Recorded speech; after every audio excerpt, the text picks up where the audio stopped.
Terima kasih Pak Iksan. Dalam kesempatan ini saya akan berusaha menjelaskan apa itu Pi Network dan tujuannya, sehingga bagi pioneer di Indonesia ataupun mungkin di tempat-tempat lain yang menonton acara Pak Iksan ini akan semakin paham apa itu Pi Network.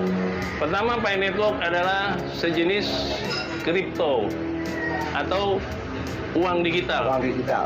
Atau yang kita kenal sekarang sebagai token, NFT dan sebagainya, itu di Web 2.0.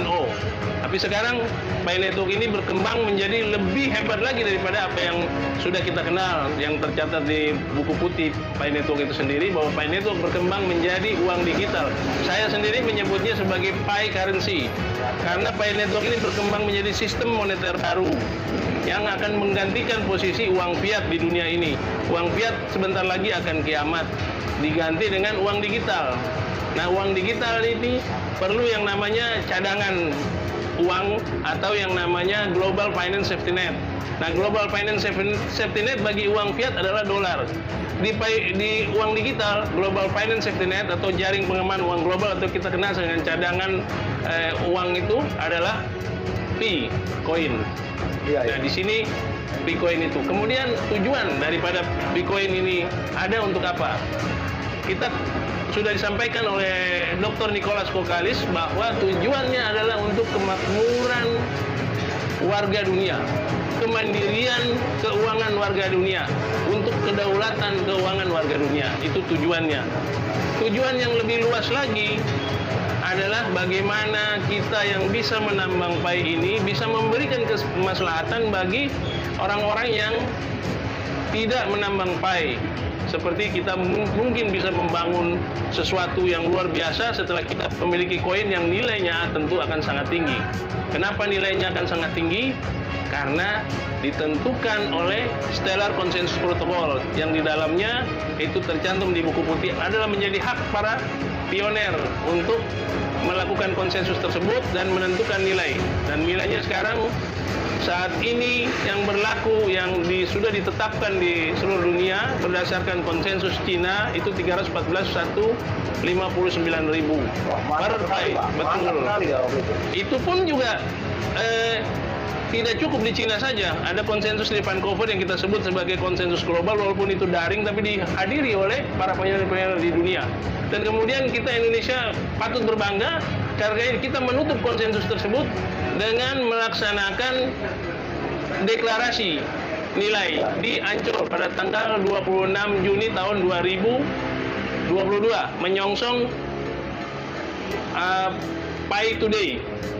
Yang dimana di situ hari itu ditentukan masa enclosed mainnet. Itu Pak, silakan. Oh gitu. Nah, untuk berikutnya nih Pak, apa yang menjadi kita bisa percaya pada Pi itu, apa yang mendasarinya Pak? Dalam Pi Network ini, kalau kita tidak yakin, maka kita tidak mungkin berada di sini. Ada 3 hal yang membuat kita itu harus yakin. Pertama, teknologi. Iya. Teknologi Pi Network ini adalah teknologi yang paling mutakhir yang pernah ada di muka bumi. Yang lain nggak ada? Nggak ada. Pi Network punya yang namanya Main Network atau kita singkat Mainnet. Itu jaringan kerja yang sangat luar biasa besarnya, melibatkan begitu banyak orang di seluruh dunia, dan ini betul-betul terbaru. Dan Main Network ini menghasilkan namanya internet seri 3 atau kita kenal sebagai Web 3.0. Nah, selanjutnya dia juga punya ekosistem. Ekosistem ini dirangkai dalam satu blockchain atau rantai catatan di mana semua transaksi keuangan, transaksi apa saja akan tercatat di situ dalam waktu 3,5 detik per setiap transaksi berapapun besarnya. Itu berbasis juga Web3. Ekosistem berlaku dalam satu negara apa? Seluruh dunia. Seluruh Dan dunia. semua orang membutuhkan ini sekarang. Perbankan, pemerintahan, lembaga keuangan, lembaga moneter, semua membutuhkan ini. Termasuk startup dan sebagainya membutuhkan ini yang namanya blockchain berbasis Web3 karena dia saling berkait satu sama lain. Itu ekosistem. Kemudian yang luar biasa lagi, Pi Network ini memiliki ekologi. Ekologi adalah interaksi pasar.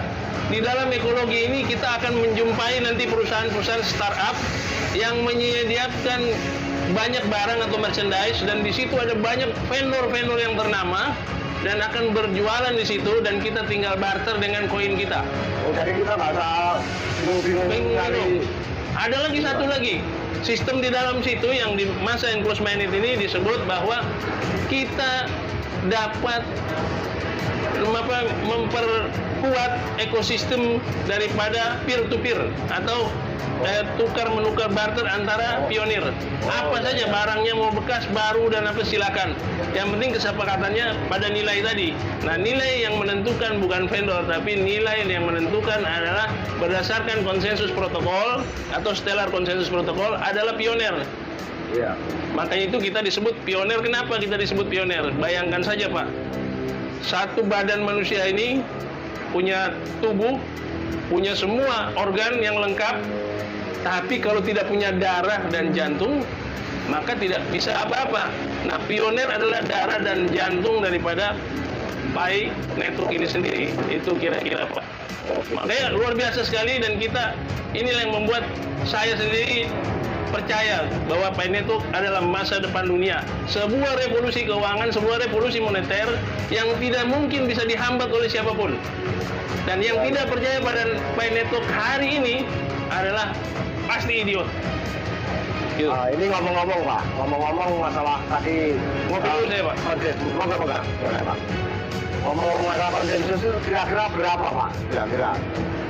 Konsensus sendiri itu merupakan kesepakatan. Nilai adalah kesepakatan, dan kesepakatan sudah dihasilkan oleh pioneer di seluruh dunia. Yang paling terbanyak adalah $314.159 per 1 pi.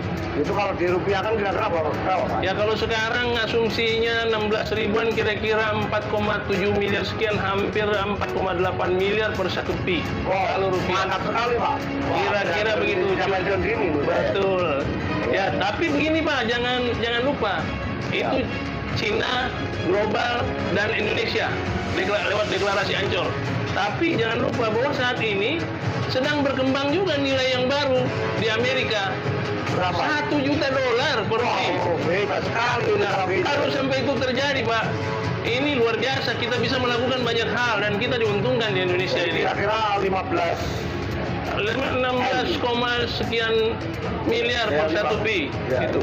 Ya, apa saja nilainya sekarang, kita tentu akan menerima dengan berbahagia, dengan rasa syukur harus kita lakukan itu. Gitu, Pak. Silakan. Inilah yang membuat saya lebih yakin, Pak, masalah Pi ini. Tadinya saya tuh masalah Pi juga buntu.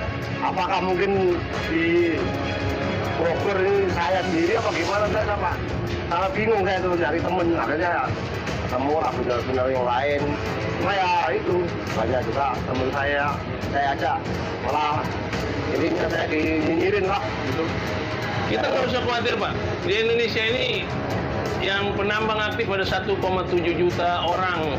Walaupun tidak semua bisa punya kesempatan untuk berkumpul, berorganisasi, mereka menambang dengan diam, dengan sunyi.